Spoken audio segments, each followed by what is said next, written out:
Pakita ko na rin sa inyo yung aking Pakita ko na rin sa inyo yung claret ko. Yan. Ito namang claret ko ay galing ito kay Sigaba mismo. Pero syempre, yung Sigaba, yung manok naman ni Sigaba, ay ang tatak nun ay JAA Sigaba din. Kumbaga kay JAA din, tapos yung banded nito ay JAA Sigaba. Yan. Nung panahon na ito, nung nakuha ko ito sa kanya, ay yun yung panahon na nanalo sila sa World Slasher, parang runner-up. Ibig sabihin, magandang score nila.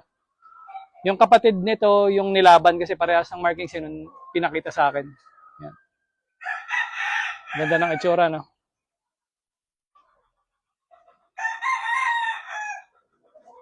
Papakita ko din yung mga inahin. Ito naman yung inahin. So, sabi niya sa akin dati, anak ito nung Tres Marias. Yan. Ang markings ito ay double nose forever, kaya yung mga paanak ko, double nose forever. Pero nagmamarkings din ako ng forever lang sa claret ko. Kasi yun yung mga anak ng F1 naman. Pag anak ng original, double nose forever ang markings. Pagka F1 naman yung magulang nila na selected ko, forever. Para hindi ako malito kung alin doon yung mga pinanggalingan nila.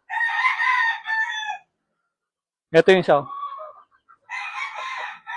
Nakukunin ko na lang, best.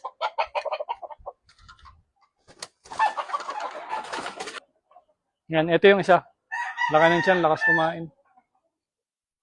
Kapatid ito nun. Yan, mas mapula yung isa, no? Kasi ito ay, ang dami na naiitlog. Ang dami na naiitlog sa akin, nauna tong umitlog eh. Kaya, medyo nawawala na yung ganda niya. Kailangan na ulit i-prime. Papakita ko naman sa inyo yung mga pure na Rubble Hatch ko at saka umiitlog na rin eh. At saka yung mga tatlong set nung lemon na nakakross sa Rubble Hatch. Tapos ang inahin ay mga pure na lemon. Vice versa yun.